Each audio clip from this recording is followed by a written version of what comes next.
Halo teman-teman semuanya, semoga bahagia dan sehat selalu. Jadi di kesempatan kali ini saya akan coba membahas atau membandingkan antara total, NRCA dan juga WEGE. Seperti apa perbandingannya akan coba saya bahas setelah yang satu ini.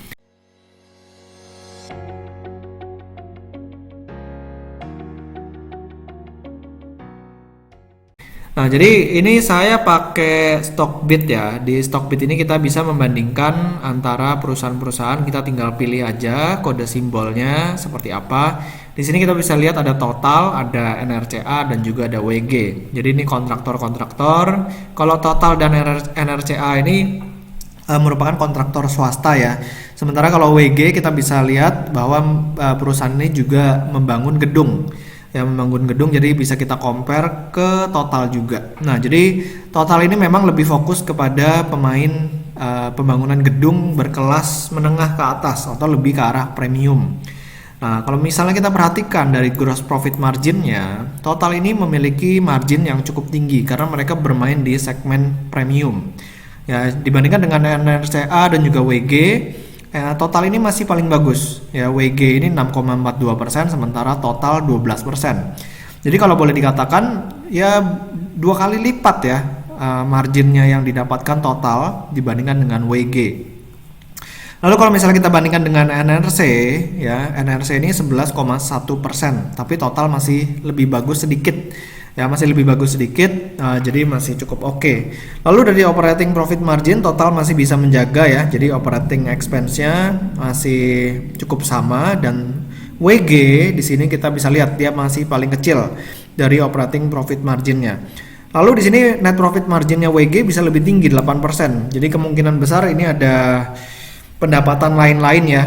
Nah, ini kita nggak bakal ngecek lebih dalam sih di video kali ini. Cuman di sini kita bisa lihat sekilas total ini secara profitability masih paling bagus di antara ketiganya. Lalu kalau misalnya dari return on equity, sebenarnya total ini 10% lebih bagus dibandingkan NRC. Ya, 2 kali lebih bagus dibandingkan dengan NRC, tapi WG bisa memberikan return on equity lebih besar. Ya, cuman ini karena memang net profit marginnya ini di atas ya. Kita bakal coba lihat aja secara historinya seperti apa. Dalam 5 tahun terakhir ya, dalam 5 tahun terakhir di sini kita bisa lihat bahwa total ini sebenarnya selalu lebih bagus dibandingkan dengan kompetitornya ya, si NRC terutama. Nah, lalu di sini si WG sempat naik. Nah, sekarang masih di atasnya total. Ya, untuk return on equity-nya. Jadi kalau boleh dikatakan ya total ini secara return on equity masih di bawah si WG, tapi bisa 2 kali lipat lebih ya, bahkan hampir 3 kali lipat daripada NRC. Lalu kalau misalnya kita lihat dari sisi days sales outstanding, di sini kita bisa perhatikan bahwa total ini 90 hari, NRC paling cepat dia dalam menagih ya, sekitar 60 hari. WG ini paling lama sekitar 171 hari.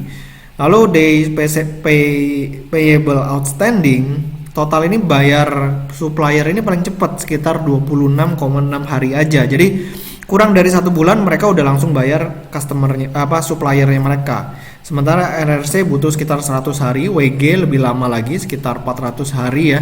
Jadi setahun lebih mereka baru bayar suppliernya. Jadi di sini total boleh dikatakan kalau kedepannya mereka mau berbisnis dengan suppliernya, total ini ya paling diutamakan karena mereka bayar supplier itu paling cepat. Ya, cuman kurang dari 1 bulan. Kalau kita lihat dari sisi current rasionya, total ini paling kecil 1,46 kali, sementara NRC paling gede di 2,02 kali. Jadi dari sisi current rasio sebenarnya NRC ini paling sehat ya, paling sehat. Tapi kalau misalnya kita perhatikan dari DER-nya, utang berbunganya total ini bisa dikatakan nggak ada ya, atau nihil.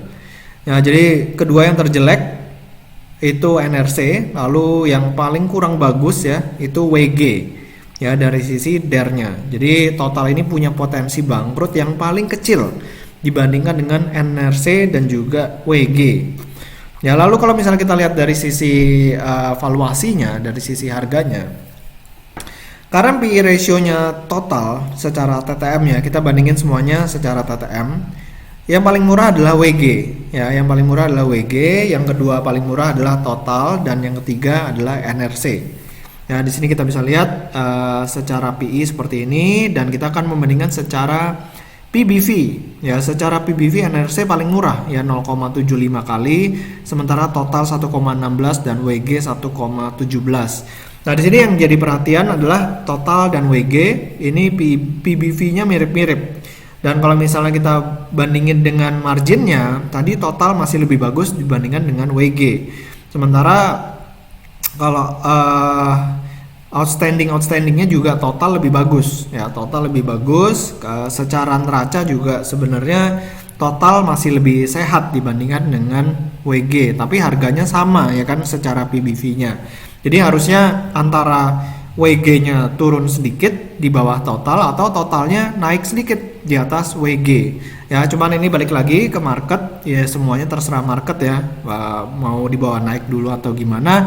Tapi secara comparison sebenarnya Total ini harganya lebih atraktif, ya, lebih atraktif karena menawarkan kualitas yang lebih baik tapi harganya sama dibandingkan dengan WG. Nah, sementara kalau misalnya kita lihat NRC ya kalau boleh dikatakan secara margin kalah dibandingkan Total. Udah gitu dari sisi return on equity juga kalah 2 kali lipat ya dibandingkan dengan Total. Lalu day sales outstandingnya mereka bisa lebih cepat, memang ini keunggulan NRC di sini. Tapi day payable outstandingnya mereka bisa sampai 100 hari. Ya, jadi ini dipertanyakan juga. Neracanya juga NRC kurang sehat dibandingkan dengan Total.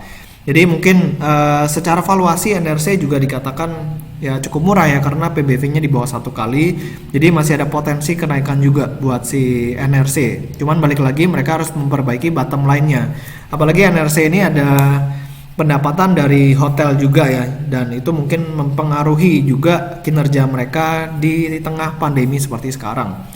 Jadi kalau misalnya kita boleh simpulkan, Total sama NRC ini memiliki daya tarik yang cukup lumayan dari sisi valuasinya, dua-duanya lagi cukup murah ya. Dan juga WG kalau misalnya kita lihat dari current PE ratio-nya secara TTM masih di bawah 10 kali. Jadi masih cukup atraktif juga ya buat si WG. Cuman yang jadi perhatian kita dari WG adalah days sales dan juga days payable-nya itu cukup tinggi ya. Nah, day sales 170 hari, day payable-nya hampir 400 hari. Ini jadi concern utama sih. Kalau misalnya WG bisa memperbaiki ini, harusnya memang WG masih bisa naik ya, masih bisa naik secara valuasinya. Oke, jadi demikian dari saya perbandingan antara Total, NRC dan juga WG. Semoga video kali ini bermanfaat. Jangan lupa buat di-subscribe dan juga di-follow Instagram saya di Pesan Saham. Sampai ketemu di video berikutnya. Selamat berinvestasi.